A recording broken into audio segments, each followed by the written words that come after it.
ಶಿವಾಯ ಗುರವೇ ನಮಃ. ಶ್ರೀಮಾತ್ರೇ ನಮಃ. ಶ್ರೀ ಸಚ್ಚಿದಾನಂದ ಗುರುಪರಬ್ರಹ್ಮಣೇ ನಮಃ. 1ನೇ ಅಧ್ಯಾಯ 11ನೇ ಪದ್ಯ. ಹುಲಿಮುಖದ ವಿಸ್ತಾರ ಯೋಜನದಳವು 300 ಕೋಟೆಯು, ನಿಲವು 100 ಯೋಜನವು ತೆನೆ ಯೋಜನವು ತಾನೈದು, ಬಳಿಕ ನವರತ್ನಗಳ ಕಟ್ಟಣೆ ಹೊಳೆವ ಮುತ್ತಿನ ಸೂಸಕದಲಿಂ ಥಳಥಳಮಯವಾಗಿ ರಂಜಿಸುತ್ತಿತ್ತು ರಜತಾದ್ರಿ. ಆ ಜಗನ್ಮಾತೆಯ ಒಂದು ಇರ್ತಕ್ಕಂಥ ಪಾರ್ವತಿ ಪರಮೇಶ್ವರ ಇರ್ತಕ್ಕಂಥ ಒಂದು ಆ ಬೆಳ್ಳಿಯ ಬೆಟ್ಟ ರಜತಾದ್ರಿ ಹೇಗಿತ್ತು ಅಂದರೆ, ಕೋಟೆಗಳಿಂದ ಕೂಡಿ ಹೊರಗೆ ಹೋಗುವ ದಾರಿ ವಿಸ್ತಾರವಾಗಿ 300 ಕೋಟೆ ಯೋಜನೆ ಅಳತೆ ಇರತಕ್ಕಂಥದ್ದು. ಎತ್ತರ 100 ಯೋಜನೆ ಇದೆ, ಗುಮ್ಮಟ 5 ಯೋಜನೆ ಇದೆ. ಈ ರೀತಿ ಪ್ರಕಾಶವಾಗಿ ನುಣ್ಣಗೆ ನವರತ್ನಗಳಿಂದ ಇದು ಹೊಳಿತಾ ಇದೆ ಅಂಥೇಳಿ ಇಲ್ಲಿ ಇದನ್ನು ಕೋಟೆಯನ್ನು ವರ್ಣನೆ ಮಾಡ್ತಾ ಇದ್ದಾರೆ. ಇಲ್ಲಿ ಇವು ಎಲ್ಲ ಕೋಟೆಗಳು ಅಂದರೆ ರಕ್ಷಣಾ ಅಂತ, ಕೋಟೆ ಅಂದರೆ ದುರ್ಗ ಅಂತ. ದುರ್ಗ ಅಂದರೆ ಕೋಟೆ, ಕೋಟೆ ಅಂದರೆ ಅವನು ಹತ್ತೋದು ಕಷ್ಟ ಅಂತ, ಇವನು ದಾಟುವುದು ಕಷ್ಟ ಅಂತ. ಇವನು ದಾಟಿ ಹೋದರೆ ಅಮ್ಮನ ಸಿಗ್ತಾಳೆ ಅಂತ. ಈ 3 ಕೋಟೆಗಳು ಯಾವುವು? ಸ್ಥೂಲ ಶರೀರ, ಸೂಕ್ಷ್ಮ ಶರೀರ, ಕಾರಣ ಶರೀರ. ಈ 3 ದಾಟಿದರೆ ಅಮ್ಮನ ಸಿಗ್ತಕ್ಕಂಥದ್ದು. ಒಂದೊಂದು ದೇಹವನ್ನು ದಾಟಬೇಕು. ಸ್ಥೂಲ ಶರೀರನ ದಾಟೋದೇ ಕಷ್ಟ, ಇಲ್ಲೇ ಸಿಕ್ಕಾಕ್ಕೊಳ್ತೀವಿ.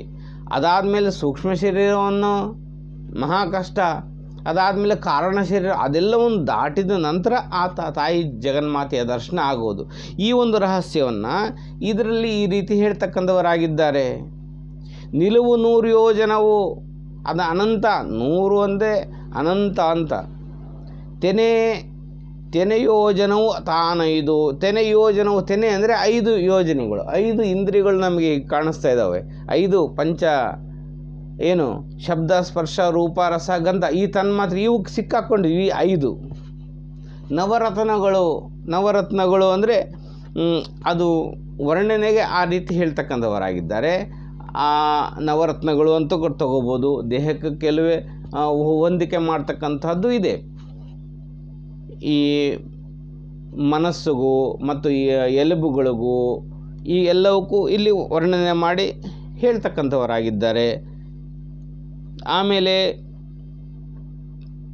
ಇದು ನವರತ್ನಗಳು ಅನ್ನೋಕ್ಕೆ ನವ ರಸಗಳು ಕೂಡ ನಾವು ಇಲ್ಲಿ ತಗೋಬೋದು. ಹೇಗೆಂದರೆ ಶೃಂಗಾರ, ಹಾಸ್ಯ, ಕರುಣ, ರೌದ್ರ, ವೀರ, ಭಯಾನಕ, ಭೀಭತ್ಸ, ಅದ್ಭುತ, ಶಾಂತ. ಈಗ ಈ 9 ರಸಗಳಲ್ಲಿ ಕೂಡ ಸಿಕ್ಕಾಕ್ಕೊಂಡು ಇದೇ ಅದ್ಭುತ ಅನ್ನುವಂಥ ಇದನ್ನು ಬಿಟ್ಟು ದಾಟಿ ಹೋಗದೇ ಇರತಕ್ಕಂಥವರು ಕೂಡ ಅನೇಕ ಮಂದಿಯನ್ನು ನಾವು ನೋಡ್ತಾ ಇದ್ದೀವಿ. ಸಹಜವಾಗಿ ಹಾಸ್ಯದಲ್ಲಿ ಸಿಕ್ಕಾಕೊಂಡವ್ರು ಎಷ್ಟೋ ಜನ, ಶೃಂಗಾರದಲ್ಲಿ ಸಿಕ್ಕಾಕೊಂಡವ್ರು ಎಷ್ಟೋ ಜನ. ಹೀಗೆ ಒಂದೊಂದು ರಸದಲ್ಲಿ ಅವರು ತನ್ಮಯದಿಂದ ಅಲ್ಲೇ ಸಿಕ್ಕಾಕ್ಕೊಳ್ತಾ ಇದ್ದೀವಿ.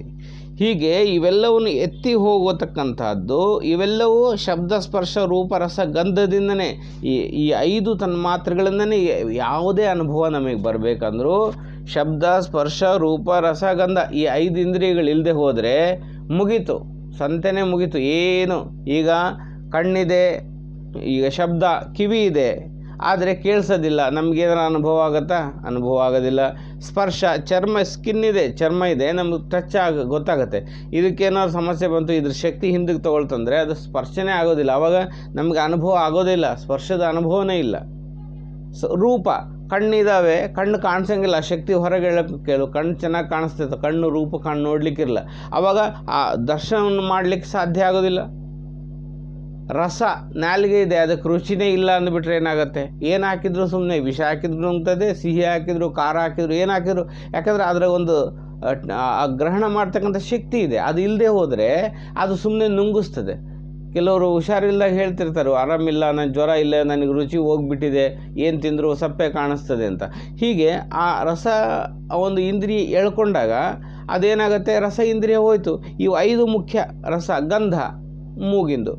ಹೀಗೆ ಶಬ್ದ ಸ್ಪರ್ಶ ರೂಪ ರಸ ಗಂಧ ಈ 5 ಇಲ್ಲದೆ ಹೋದರೆ ಇನ್ನು ಅನುಭವನೇ ಇಲ್ಲಿ ಪ್ರಪಂಚದಲ್ಲಿ. ಅದಕ್ಕೆ ಈ 5 ತೆನೆಗಳು ಅಂತ ಇಲ್ಲಿ ಹೇಳ್ತಕ್ಕಂಥ. ಇವು 5 ತೆನೆಗಳು ಎಲ್ಲಿ? ನವರತ್ನಗಳಲ್ಲಿ ನಾವು ಆ ಒಂದು ಆಶೆಗಳ ಮೇಲೆ ನಿಂತುಕೊಂಡು ನಾವು ಅಮ್ಮನ ಹತ್ರ ಹೋಗಲಿಕ್ಕೆ ಸಾಧ್ಯ ಆಗದೇ ಇರತಕ್ಕಂಥ ಒಂದು ರಚನೆ ಈ ಕೋಟೆ, ದಾಟಲಾರದೆ ಆಗಿರ್ತಕ್ಕಂಥದ್ದು ಅಂಥೇಳಿ ಇಲ್ಲಿ ವರ್ಣನೆಯನ್ನು ನಾವು ಇದರೊಳಗೆ ಅರ್ಥ ಮಾಡ್ಕೊಳ್ಬೋದು. ಈ ರೀತಿ ಥಳಥಳಮಯವಾಗಿ ರಂಜಿಸ್ತಾ ಇದೆ ಈ ಒಂದು ರಜತಾದ್ರಿ ಅಂಥೇಳಿ ಇಲ್ಲಿ ವರ್ಣನೆ ಮಾಡ್ತಕ್ಕಂಥವರಾಗಿದ್ದಾರೆ. ಈ ದೇಹದಲ್ಲಿಯೂ ಕೂಡ ಆ ಒಂದೊಂದು ಭಾವಕ್ಕೆ ನಾವು ಸಿಕ್ಕಾಕ್ಕೊಂಡು ನಾವು ಇರೋದರಿಂದ ಇದು ಕೂಡ ದೇಹಕ್ಕೆ ಅನ್ವಯಿಸಲಿಕ್ಕೆ ಸುಲಭ ಸಾಧ್ಯ ಆಗ್ತಾ ಇದೆ. ಶಿವಾಯ ಗುರುವೇ ನಮಃ. ಶ್ರೀಮಾತ್ರೇ ನಮಃ.